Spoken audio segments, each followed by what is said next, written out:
আপনি যদি একজন পাকাপোক্ত ডেভেলপার হতে চান তাহলে এই 5টি মাইন্ডসেট আপনার অবশ্যই থাকা লাগবে। প্রোগ্রামিং প্যাশনেট, এই প্যাশনেট হয়তো আপনার আছে, তবে একটু চিন্তা করতে হবে তা প্রপার ওয়েতে আছে কিনা।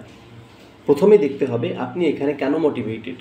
অমুক ভাই অনেক টাকা ইনকাম করছে, ভালো একটা লাইফ লিড করছে, আমাকেও ওই পরিমাণ ইনকাম করতে হবে এই কারণে, নাকি আসলেই প্রোগ্রামিংয়ের প্রতি আপনি একটা আলাদা টান অনুভব করেন, নতুন কিছু আবিষ্কারের নেশা আপনাকে সবসময় ধারণ করে।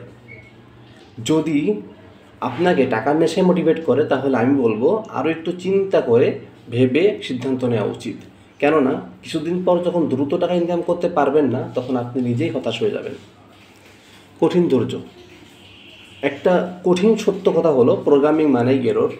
প্রথম অবস্থায় 5 লাইন কোড লিখলে আপনাকে 15 লাইনের এরর সলভ করা লাগবে, আর এখানে যদি আপনার বিরক্তি আসে তাহলে আপনার দ্বারা অসম্ভব হয়ে যাবে।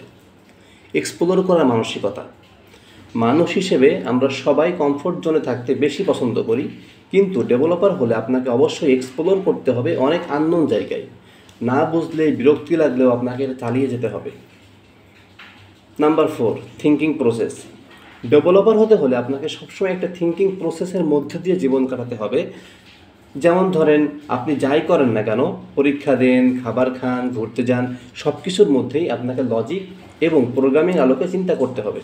এক্ষেত্রে আপনি আবিদা আবুকে একটু মোটিভেশন হিসেবে দেখতে পারেন। আমার মাথার মধ্যে এখন ইদারিং শুধু ওই কিরে ওই ভিডিওটা আর মানে তপ্তবাদী একটা গান আছে না, এটা সারাক্ষণ মাথার মধ্যে বাজতে থাকে।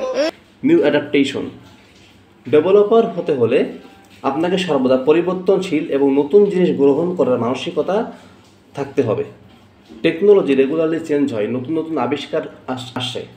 দেখা যাচ্ছে আপনার করা 6 মাস আগের কোড এখন আর কাজ করছে না, তখন আপনাকে নতুন কিছু শিখে বা এটার আপডেট ভার্সন শিখে কাজ করা লাগতে পারে।